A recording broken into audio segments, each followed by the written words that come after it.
So I wanted to make this video to show everyone what I think is one of the best ways to set up and run a home media library.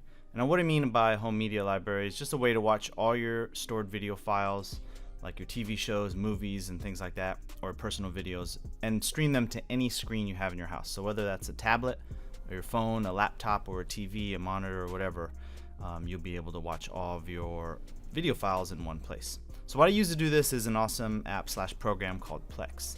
If you've never heard of Plex, it's basically just a piece of software that allows you to stream any digital media files, so that's either your photos, music, or videos, to any device that has Plex installed on it. Now I personally use it mainly to stream videos, for example, just mainly for watching movies from my home movie library, which I have stored on my computer, and I can stream those movie files to any TV or screen in my house. But you can also use it to stream, like I said, TV shows and your home videos as well, game footage recordings and things like that. It's essentially capable of playing back just about any video format you can think of. So I'm going to show you how it all works and how I have it set up in my house, then dive a little deeper to show you really how easy it is to use, and hopefully you have a way to conveniently apply it in your own world and setup. And by the way, the version I use is completely free, although there are some paid features which I'll talk about a little later. Alright, so before I demo the Plex software on all my TVs and show you how it all works, I just want to show you how to go ahead and get it installed and set up on your computer. So first thing is, just go to Plex, search for Plex download, and click it. And you'll see here you can download the Plex media server, which is what we want to install. You know, either whether or not you're installing on your laptop or your desktop. And you click download, and you'll see it's available for Mac and a couple other operating systems, or if you have a NAS. But I just use Windows, as I assume probably most of you guys do. So go ahead and just click download, and we'll let that download. And when that's done, go ahead and launch it, and click install, and then click launch. So that will pop up the web UI. You'll see here, this is the interface that you use to get into Plex. So you can see here, you run your media server on the computer, as I mentioned, scans all your media in library, or you can pick the specific library, which is what I'm going to show you, and then you can play that media on any screen that runs Plex, right? Or any system that you have run Plex. So if you have Apple TV or a PlayStation or whatever kind of device that's able to run the Plex app. Here it's gonna say, well, this is my so it's naming the server that's installed, so let's include that that name of desktop. I don't want access outside my home right now. Just you might want that, but I don't really watch TV on my phones and tablets outside my house, so this is just a little extra security to not allow that configuration. So I just uncheck that. And the next thing is the important part here, where you're gonna choose your media library. So I delete these default ones that it's trying to search, because that's not where I keep my files. And what I want to do is go ahead and click add library. The first thing is you can select what kind of library file type you want to select. So my first one is going to be movies. I'm going to name it movies, and then you browse to your media folder. And now, like I mentioned before, I have all my media on this M drive, and I'll kind of show you how it looks in Windows. So you can see my PC, I have my media folder here, which is a 4 terabyte Western Digital hard drive I have in my computer, and that's where I keep my entire movie library. So you can see I have 3 folders here. One is downloads, where I'll download torrents and files and stuff off the internet, video files generally, to watch, and it goes into this default download folder. I have my game footage, which is where I keep all my gaming clips from Battlefield and things like that, so I can view those on any device with Plex TV. And then my movie library, I have some concert files, and then these are all the movies that I own that I have on my hard drive, right? Most of my favorites. So all I'm doing is picking that, pointing Plex to that movie library. So I'll click that and click on movies, and I'll just add that, and then it adds the library. And you can see down here it's going to scan all that stuff. I also want to pick other videos, and I'll put game footage. I'll name it game footage, and then I'll point to that game footage library. I'll add that library, and then finally I want to add we'll call it other videos. This is going to be my general default download folder, like say for torrents, or I used to use news groups. I don't use that anymore. Torrents seem to be pretty good. So click that, and downloads. So all all my files in these 3 folders are going to show up. Now, the next thing it says is get your Plex app. So you install that on whatever devices you're going to watch Plex on. You know, like say if you have Apple TV, you'll need to install that app, or if you have iOS device or tablet, install it on there, and we'll run through that a little bit later. So there we go. Now what it's doing is just scanning my library. We're gonna go ahead and let that update, and then I'll come back. All right, so once Plex is done scanning all your media files, it should look something like this.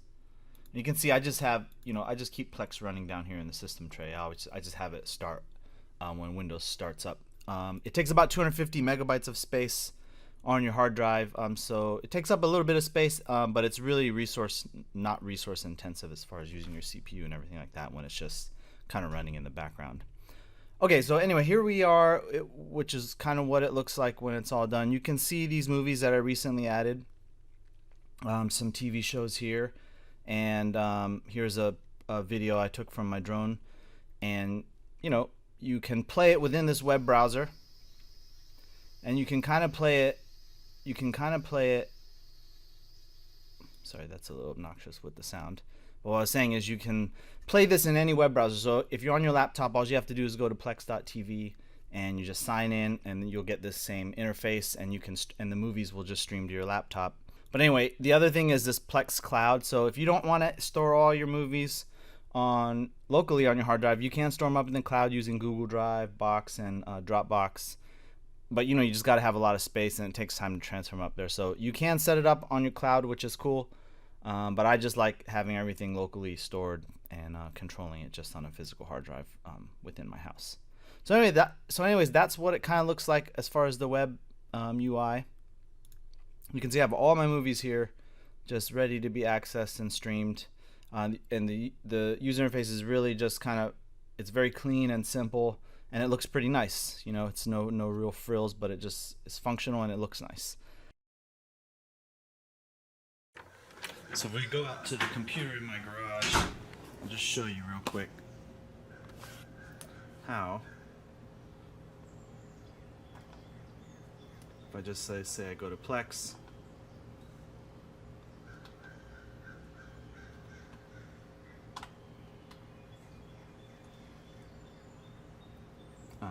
go to sign in, because of course you have to create your account when you first install it. So goes ahead and signs me in. Then I go up here, click on launch, and then you can see the same user interface here. And I don't have Plex installed on this computer. This is just the web, the web app. And from within here, we can go ahead and watch, whatever movies or whatever files we have recorded. But you can see here, I have my recorded Battlefield footage, so I can watch that anywhere. I can watch it on my phone and everything. But I just kind of want to show you how I have it set up on the laptop, where it's not really installed on the laptop itself. It's just accessed through the web, and you can see it's very smooth and it's pretty awesome. And you can full screen this, of course, but and it's just like watching a regular movie. So pretty awesome. And here's just another example. So, here's my wife's laptop. So all I have to do is just kind of turn this on. Sign in here. I can go to a web browser here, open a window, go to Plex.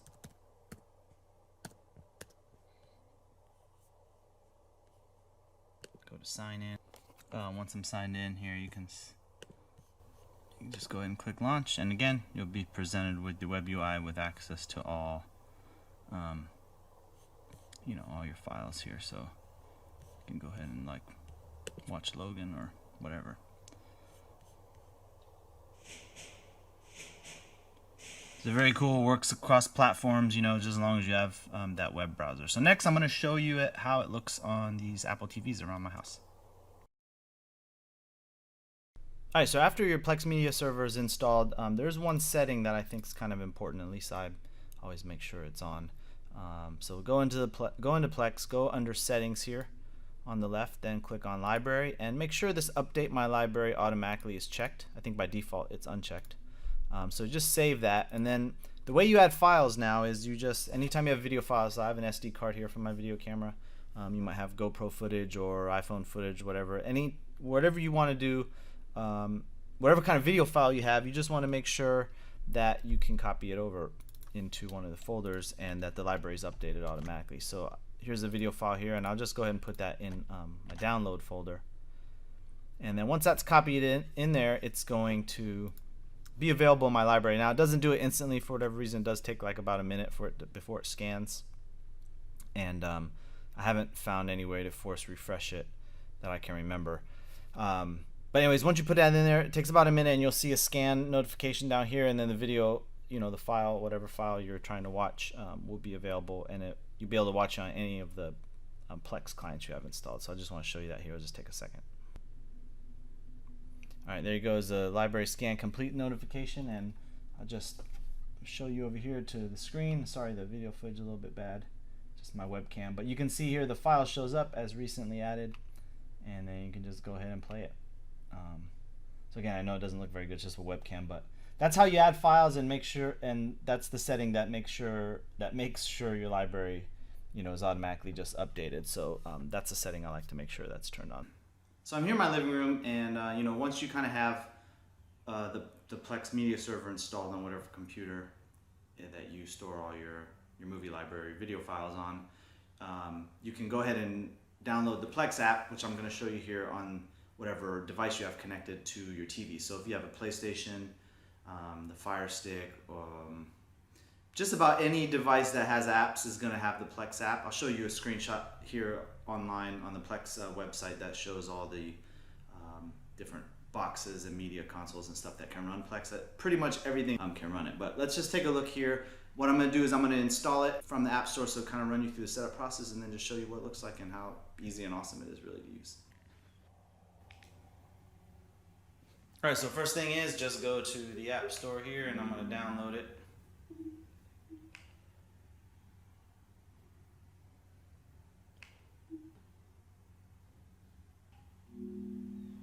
Go ahead and launch it.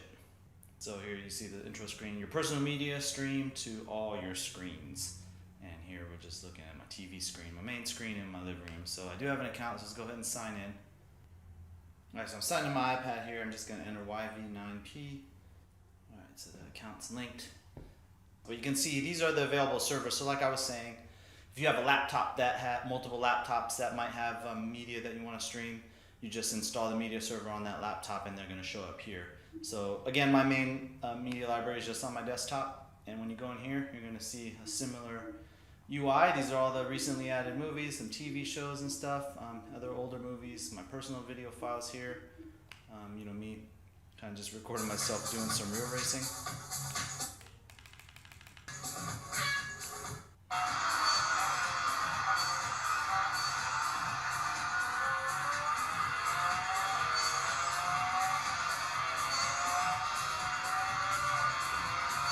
So that's kind of cool, and then anything you have downloaded here, so, all the movies, and you can see it just works, and it gives you a nice, presents you with a nice UI. You can play trailers of movies that you own. It has extra information about actors in the movies and stuff, so it downloads automatically all the artwork for you. And, I don't know how you get your movies, but, if you download them, let's say using torrents or something like that, I'm sure you guys have your own sources for movies.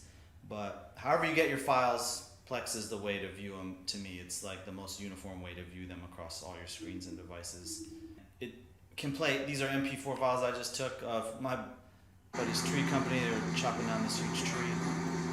So what's great is it plays any file format you can throw at it pretty much. So even if you have non-standard files, and it's going to be able to play these videos, .mov, H.264 or even 4K videos. I mean, anything you want to throw at it, it's going to be able to play, which is really nice. So, if I go up here to the main movie library, it's going to present all my movies that are on my hard drive. So it's pretty cool, and you can see it just presents it fills in all that artwork and stuff, and so it's just a nice way to kind of organize all movie libraries. I don't know of a better way that does this, unless you buy every single movie in iTunes or something, which is $1 billion. But this is another way to do it, and I really Really like it. It works perfectly. And you can stream things concurrently too, assuming you have a good router that's able to handle all the bandwidth. But see, I'll play a movie down here. While that's playing, we can go upstairs and just turn my Apple TV on in here. You can see I have Plex installed here. And of course we can run it in the bedroom. I can watch, let's say I want to watch Beauty and the Beast. Somebody's watching this up here, you're watching Life downstairs. So really it's just awesome. So I don't know if you guys know, but in previous videos what I had shown is I use Apple TVs. I don't have cable or anything like that. I pretty much exclusively use Apple TVs hooked up to all my TVs and to my projector downstairs. So I have Plex on my projector downstairs as well. And I just find it's the most convenient way to watch things. You know, I use Sling TV. This is kind of going off topic, but I just want to let you guys know. I use Sling TV for my regular television, and then I use this crazy antenna. But the thing is about Plex is they just came out with a live TV feature, which I'm going to do another video on, where you can hook up the antenna to your network and you can get live TV, so the local over-the-air HD channels on Plex. You can be able to watch all those channels in here, so I won't have to be moving this antenna around to the TVs I want to watch local channels on, network stations like ABC and CBS and things like that, because Sling only really offers Fox. And there's some other limitations with a lot of the other app providers like DirecTV app and who's the other one? You know, the PS View, which I did another video all on those. But anyways, that solution's coming out. I'm going to do a video on that, but I just kind of want to let you know, Apple TV is really the only device I use for all my media consumption, and it works really great, especially with this Plex. Because if you know how to download movies and have access to movie files, it's just the best way to stream it, in my opinion. Alright, so here I have an iPad and my iPhone, and what I just want to show you is when you download the app, you can watch all of your media here, just like I was been showing you around the house. And they got everything on here, so all you have to do is click on over. The UI is really nice. It does take a second to buffer on the mobile devices, but there you go. Oops, I guess this is locked. You know, you can watch it on here. I can watch a similar connection on my phone. I'll show you the same stuff there. So, I mean, it's awesome, and you can do this anywhere, you know, outside of the house. If you want to do it like that, riding on a train or wherever you're at, going somewhere at school, or however you consume your media, wherever you're at. It just works on mobile devices. Now, there is one thing I did forget to mention, unfortunately. If you're going to be watching Plex on a mobile device, I believe you have to unlock that with some kind of, there's a one-time pass subscription. I think it's $4 or $5. So, you know, at least on iOS, just pay for it once and it's going to be available on your devices. So that's the only time you have to pay for that. There's some other subscription services, a lifetime subscription, which I can kind of show you on screen. It offers you some other features, like live TV being one of them. To be able to watch over-the-air broadcasts on Plex TV, you do have to have a subscription, or you can get a lifetime subscription. But that is one, so that's one thing you have to pay for if you want a lot of those other features. But the only time you really need to pay, in my opinion, is if you want to watch it on your mobile devices. You just pay the one time, I think it's $4 or $5, and you'll be able to unlock the streaming to your mobile devices. Sorry, I forgot to mention that. And then the last thing you might want to wonder is if you're going to hook this up to like a serious home theater. Obviously, you want to know how the audio is. Well, the good news is as long as your audio files is surround sound and all your coding is embedded in the video files that you have, it will stream that. You know, it'll stream the surround sound 5.1, 7.1, whatever encoding you have on there to your media device, and then you can play that through your receiver to decode it. So there's really no drawbacks to Plex that I know of. Like I said, I recommend you guys give it a try. Start amassing your home media library, or even if you just watch yourself on your big screen, like watching your recorded game footage, I think it's really cool. So check it out. Let me know what you guys think. If you have any problems or issues, let me comments down below, and I'll try to answer them the best I can. But anyways, thanks a lot for watching. You guys take care.